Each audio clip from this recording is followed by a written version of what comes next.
नमस्कार दोस्तों, स्वागत है एक बार फिर से हमारे चैनल में। महाभारत एक ऐसा युद्ध जिसने सिर्फ तीर तलवारों से नहीं बल्कि विचारों और धर्म अधर्म के संघर्ष से इतिहास लिखा। और अब नेटफ्लिक्स लेकर आया है इसी युद्ध की नई झलक, Kurukshetra the great war of Mahabharat. एक ऐसी एनिमेटेड वेब सीरीज जो आपको कुरुक्षेत्र के रणभूमि में फिर से ले जाती है, लेकिन इस बार एक बिल्कुल नए अंदाज में। तो चलिए जानते हैं इस सीरीज की पूरी समीक्षा। क्या ये आपकी उम्मीदों पर खरी उतरती है या नहीं? कुरुक्षेत्र नेटफ्लिक्स पर 10 अक्टूबर 2025 को रिलीज हुई है। ये एक एनिमेटेड वेब सीरीज है जो महाभारत युद्ध की कहानी 18 प्रमुख योद्धाओं के नजरिए से दिखाती है। सीरीज 2 भागों में बनती है, हर भाग में 9 एपिसोड है। और सबसे बड़ी बात, इस सीरीज की आवाज सुनाई देती है हमारे प्रिय कवि और गीतकार गुलजार साहब की, जिन्होंने अपने अंदाज में इस महाकाव्य को नया जीवन दिया है। कुरुक्षेत्र की सबसे बड़ी खूबी है इसका नया नजरिया। ये सिर्फ पांडवों और कौरवों के बीच का युद्ध नहीं दिखाती, बल्कि हर योद्धा के मन में चल रहे द्वंद्व को उजागर करती है। भीष्म की प्रतिज्ञा का दर्द, कर्ण की निष्ठा और अपमान, अर्जुन का धर्म संकट, हर किरदार के भीतर का तूफान इस सीरीज में जीवंत महसूस होता है। हर एपिसोड किसी एक योद्धा की सोच और नजर से कहानी कहता है, जिससे दर्शक को यह एहसास होता है कि हर व्यक्ति की अपनी सच्चाई होती है।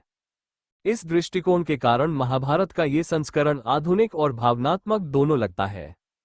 अब बात करते हैं एनिमेशन और विजुअल्स की। नेटफ्लिक्स की इस सीरीज का एनिमेशन वाकई खूबसूरत है। रणभूमि के रंग, कवच की चमक, तीरों की उड़ान और युद्ध के ध्वनि प्रभाव सब मिलकर एक शानदार अनुभव देते हैं।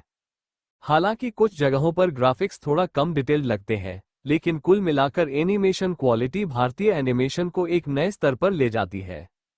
कहानी के साथ बैकग्राउंड म्यूजिक और साउंड डिजाइन सीरीज का प्रभाव कई गुना बढ़ा देते हैं। खासकर जब गुलजार जी की आवाज नरेशन में सुनाई देती है तो हर शब्द दिव्यता से भर जाता है। हर अच्छी चीज में कुछ कमियां भी होती हैं, और कुरुक्षेत्र में भी कुछ छोटी कमजोरियां हैं। पहली, कुछ एपिसोड की गति थोड़ी धीमी महसूस होती है, खासकर जब बहुत सारे पात्र और घटनाएं एक साथ दिखाई जाती है। दूसरी, कुछ दर्शकों को लगेगा कि युद्ध के दृश्य थोड़े और विस्तार में दिखाए जा सकते थे। इसके अलावा जो दर्शक पहले से ही महाभारत की पारंपरिक कहानियों से परिचित हैं, उन्हें यह नया नैरेटिव थोड़ा अलग या सिंपलीफाइड लग सकता है। लेकिन यही इसकी खूबी भी है, ये सीरीज नए दर्शकों के लिए इस कथा को सरल और भावनात्मक रूप में पेश करती है। कुल मिलाकर नेटफ्लिक्स की कुरुक्षेत्र एक साहसिक और कलात्मक कोशिश है। ये सिर्फ एक धार्मिक या पौराणिक कहानी नहीं, बल्कि इंसान के भीतर के संघर्ष की दास्तान है। हर किरदार की पीड़ा, विश्वास और चुनाव इस सीरीज को गहराई देते हैं। अगर आपको इतिहास, पौराणिक कथाएं या एनिमेशन पसंद है, तो ये सीरीज जरूर देखें। गुलजार जी की आवाज, विजुअल्स का भव्यपन और महाभारत के योद्धाओं की भावनाएं सब मिलकर इसे एक शानदार अनुभव बनाते हैं।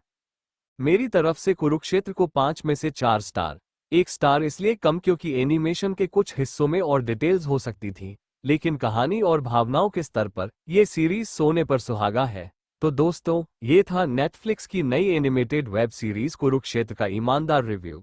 आपको ये सीरीज कैसी लगी, कमेंट में जरूर बताइए।